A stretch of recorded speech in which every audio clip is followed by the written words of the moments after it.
Now that I've got the loop where it needs to be from two different axes, it's, in other words, registered with this curve that's going to be the IK handle for it. I want to put a rig, I want to build a rig that I can skin the loop to. So I need to show the joints again, otherwise I won't see the ones I'm making. And what I'll do is get the skeleton create joint tool. I'll start with a joint right about here and then hold down and snap. Actually, you know what I'm going to do? I'm going to start with a joint right about here and then hold the X key down and just go right down parallel, if you will, to that curve. Again, trying to mirror the number of joints and the position, relatively speaking, of the joints for the rig that's controlling the flexible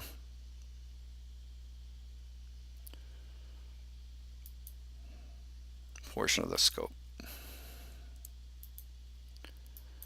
Okay, so that's my rig.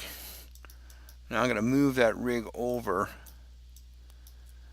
and snap it. Can snap it to that curve. So I just hit the letter C, held down the letter C, and middle mouse drag. Let me undo that for a second. So I'm here, hold down the letter C. Notice that little symbol changes. So the move tool is now looking to snap to a curve. My middle mouse drag on the curve we built. It didn't go to it. Come on, get over there. There we go. Now I got it snapped again onto that middle curve. Okay. I can still move it, but at least now by moving with the y-axis, I'm sure that the rig, and I make sure over in the side window that my joints are in the same place. Okay. So everybody is where they should be. The joints are now in relation to the curve where they should be. The loop is in relation to the curve. So now what I can do is make sure my curve has no history. Notice it's got translation information. So edit, eat by type history. More importantly here, freeze the transformations, center its pivot. Okay, then I want that root joint. So I hold the shift key, get that. So now I've got the loop and this new rig we just built. And then I want to go under the skin, bind skin, and make sure I change back to joint hierarchy. So I want this loop now controlled. So if I say bind skin, right now the rig should be controlling my loop. And you notice how nicely the loop, I don't know if you can see this because it's kind of delicate, but you see how nicely my loop is bending? That's because of all the CVs we put on it when we built it. Remember when we rebuilt it with what, 16 CVs? That's the goal there. Okay, so I'm going to undo all that just to make sure I'm back where I am. All right, so now my next issue is I want to get that skinned loop. I want to have the joints controlling it under the control of the IK handle, which is the curve we made.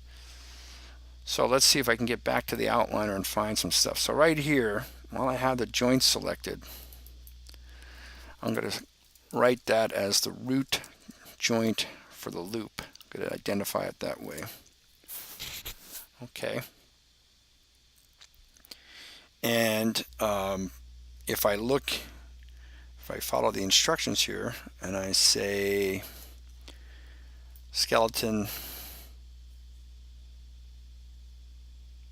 create IK spline handle, I should be able to select the top joint in that chain, the end joint in that chain, and then if I can find it, the curve. Since the curve, oh, there, it's right there. Okay, notice how the curve is lit up between the joints there. So that should indicate that that curve now is the IK handle controlling that rig, and that rig is skinned to this loop. So theoretically, let's go back in steps here. The bend handle is controlling the curve that controls the joints, controlling the flexible portion of the scope. This loop curve, what we call the loop curve loop IK, is now the IK that's controlled by the same bend handle. So if I move it, you see what happens is the loop, the wire loop we're making, the wire snare loop, is moving in conjunction with that flexible tip. So that worked. Yippee yahoo yay. Go back and send the bend curvature to 0, and we'll stop the tape and go to another lesson.